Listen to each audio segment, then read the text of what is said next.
Assalomu alaykum. Men 511-23 guruh talabasi Umarova Munisa. Bugun sizlar bilan ma'naviyat va burch tarbiyasi mavzusini tahlil qilib chiqamiz.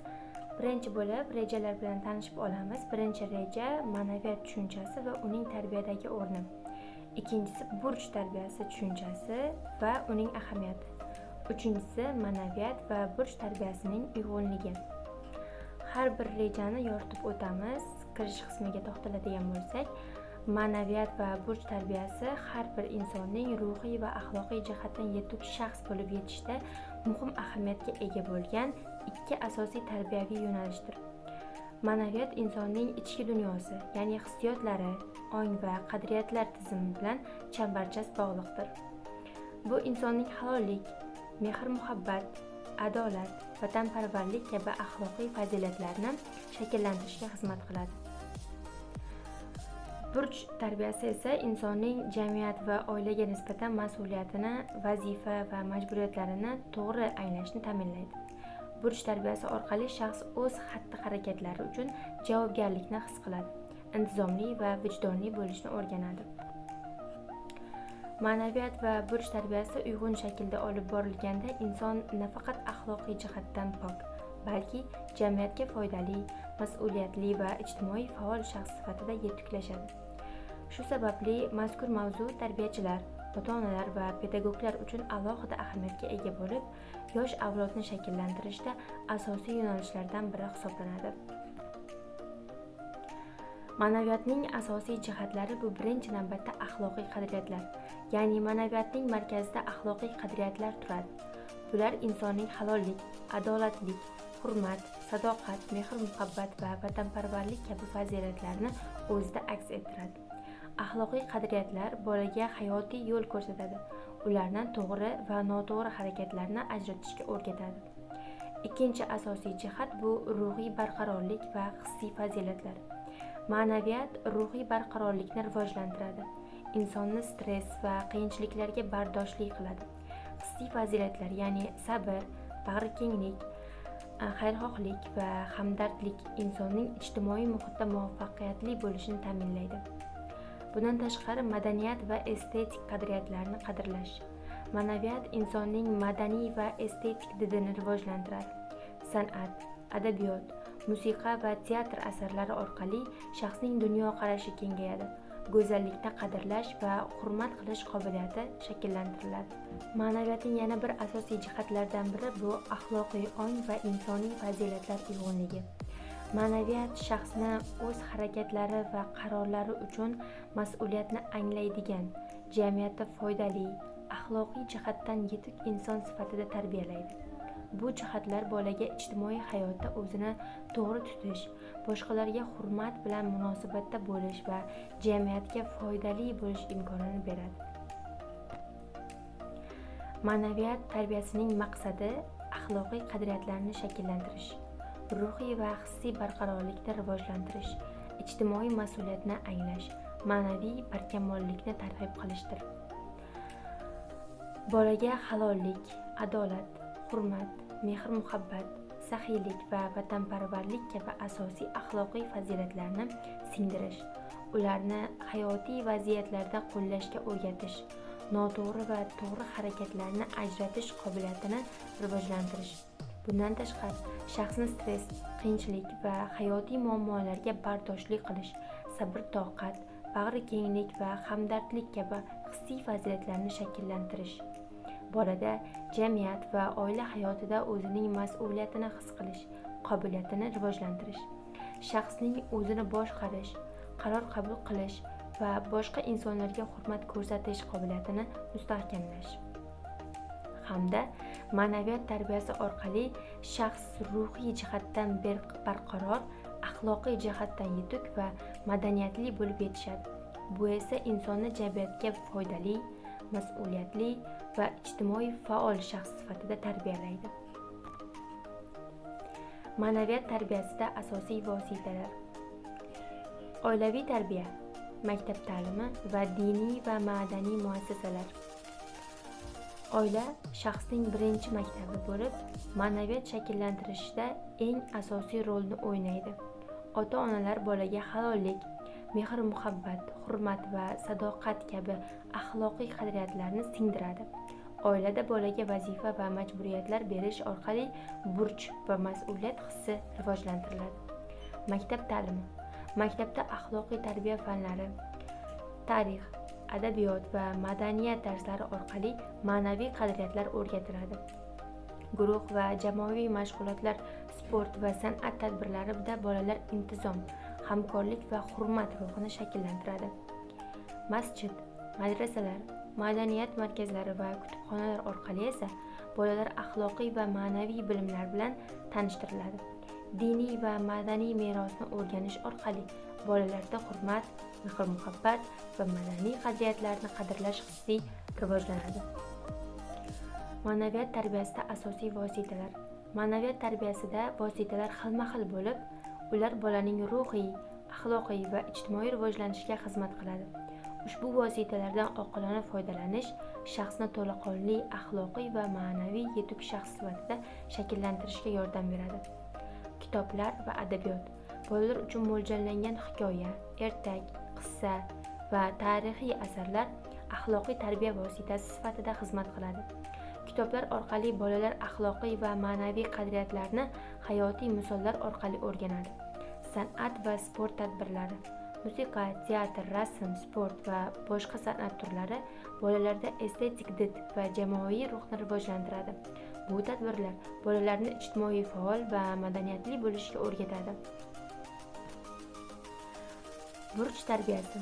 Burch tarbiyasi shaxsni mas'uliyatli, intizomli va jamiyatga foydali bo'lib yetishida muhim ahamiyatga ega tarbiyaviy yo'nalishlardan biridir. Burch insonning jamiyat, oila va atrof muhitga nisbatan majburiyatlari va vazifalarini anglashdir. Burch tarbiyasi shaxsga o'z harakatlari uchun javobgarlikni his qilish, intizom va vijdon ruhini shakllantirish imkonini beradi. Shu bilan birga, u bolaga o'zini boshqarish, vazifa va majburiyatlarni bajarish orqali jamiyat hayotida faol ishtirok etish qobiliyatini beradi. Burch tarbiyasi va ma'naviy tarbiyasi bir-birini to'ldiruvchi jarayonlar hisoblanadi.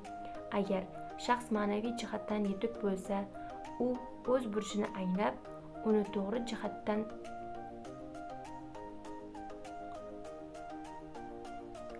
to'g'ri bajaradi. Shu sababli burch tarbiyasi ham yosh avlodni shakllantirishda muhim ahamiyatga ega bo'lib, tarbiyachilar va ota-onalar uchun e'tibordan chetda qolmasligi lozim. Burch tarbiyasining maqsadi. Burch tarbiyasining asosiy maqsadi shaxsda mas'uliyat, intizom va vijdon kabi fazilatlarni shakllantirishdir. Bu tarbiya orqali bolalar o'z harakatlari uchun javobgarlikni anglab, jamiyat va oila hayotida faol ishtirok etishni o'rganadilar. Mas'uliyatni rivojlantirish bu burch tarbiyasining asosiy maqsadi hisoblanadi. Bolaga o'z vazifalari va majburiyatlari uchun javobgarlikni his qilishni o'rgatish, shaxs o'z harakatlari natijasi haqida o'ylashga adolatlanadi.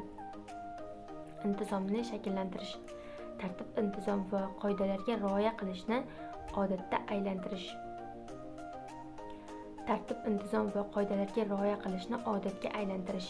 Maktab, oila va jamiyatdagi belgilardagi qoidalarga rioya qilishni o'rgatadi. Jamiyatga foydali bo'lishni targ'ib qilish. Burch tarbiyasi orqali shaxs o'zini jamiyat hayotiga foydali tarzda qo'shishni o'rganadi. Bolalar jamoaviy ishlar, oila va do'stlar bilan munosabatlarda mas'uliyatli his qilishni boshlashadi. Vijdon va axloqiy qadriyatlarni mustahkamlash. Shaxs o'z qarorlari va harakatlari uchun vijdonli bo'lishni o'rganadi. Axloqiy qadriyatlar, halollik, adolatlik, mehr-muhabbat kabi fazilatlar bilan uyg'unlashadi. Burch tarbiyasida metodlar. Albatta, birinchi metodlardan biri bu rag'bat va mukofotlash metodi. To'g'ri bajarilgan majburiyatlar uchun rag'bat berish orqali bolada ijobiy motivatsiya shakllantiriladi. Kamchiliklar va noto'g'ri harakatlarni tuzatish orqali tarbiyaviy natijaga erishish. Bundan tashqari, misollar orqali o'rgatish, tarixiy shaxslar va voqealar orqali bolaga burch va mas'uliyatni tushuntirish. Misollar orqali bolalar o'z harakatlarini hayotiy vaziyatlarga moslashtirishni o'rganadilar. Bunda nafaqat omadli buyuk insonlarni, balki xato ishlar qilgan, noto'g'ri yo'llardan yurgan insonlarni ham misol keltirish orqali bolalarga burch tarbiyasini o'rgatish mumkin. Hayotiy vaziyatlarda o'rgatish, ya'ni oilaviy yordam, maktabdagi majburiyatlar va jamoaviy ishlarda qatnashish orqali burchni amalga o'rganish. Bolalar vazifa va majburiyatlarni bajarish jarayonida mas'uliyatni his qiladilar. Burch tarbiyasida metodlar. Burch tarbiyasini samarali tashkil etish uchun turli metodlar qo'llaniladi. Ushbu metodlar bolalarda mas'uliyat, intizom va vijdon kabi fazilatlarni shakllantirishda muhim ahamiyatga kasb etadi. Yuqorida sanab o'tilgan 3 ta metoddan tashqari, shaxsiy namuna ko'rsatish metodi ham juda ham aktiv va yaxshi samara beradigan metod hisoblanadi. Ya'ni ota-onalar, ustozlar va kattalar o'z harakatlari bilan burch va mas'uliyatni namoyon etishlari zarur. Bolalar atrofdagilarning xatti-harakatlarini kuzatib, o'rnak olishadi. Muloqot va muhokama. Bu hozirgi kunda dolzarb metodlardan biri hisoblanadi. Chunki hozirgi kunda bolalar ustoz yoki ota-ona bilan birgalikda emas, balki ular do'stona sifatida suhbat, muhokama o'tkazish orqali ko'proq o'zlariga qabul qilishlari kuzatilmoqda. Ya'ni muloqot va muhokama bolalar bilan suhbat, muhokama va maslahatlashuvlar orqali ularning fikrlarini rivojlantirish. Bolani yoshligidanoq maslahatlashish kerak. Ya'ni uni maslahatini biz inobatga olmasakda, undan so'rash orqali bu keyinchalik kelajakda undan maslahatlash faoliyatini rivojlantirib beradi bolada. Shaxsiy qarorlar va burchga oid vaziyatlarni tahlil qilish orqali mas'uliyat hissi mustahkamlanadi. Ma'naviyat va burch tarbiyasining uyg'unligi. Albatta ularni uyg'unlashtirilgan bu ikki jarayon bir-biriga bog'liq, uyg'un shaklda olib boriladi va birinchi navbatda axloqiy qadriyatlar va mas'uliyat uyg'unligi. Ma'naviyat shaxsga axloqiy qadriyatlarni singdiradi. Burch tarbiyasi esa ushbu qadriyatlarni amalda qo'llashga yordam beradi. Shaxs axloqiy jihatdan pok va mas'uliyatli bo'lishni o'rganadi. Shaxsiy va ijtimoiy rivojlanish.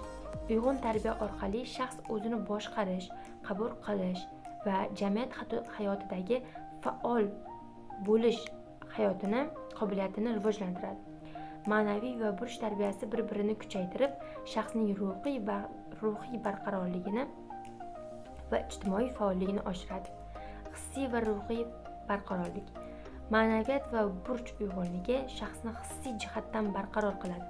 Sabrlilik, bag'rikenglik, hamdardlik va intizom kabi fazilatlar rivojlanadi. Ushbu slaydimizda foydalanilgan adabiyot va ijtimoiy tarmoqlar quyidagilardan iborat hisoblanadi. Ya'ni bunda 3 ta adabiyotdan foydalandim va albatta 2 ta ijtimoiy tarmoq hamda Telegram kanal, ya'ni pedagogik tarbiyachilar Telegram kanalidagi ma'lumotlardan foydalangan holda ushbu taqdimotni tayyorladim. E'tiboringiz uchun rahmat.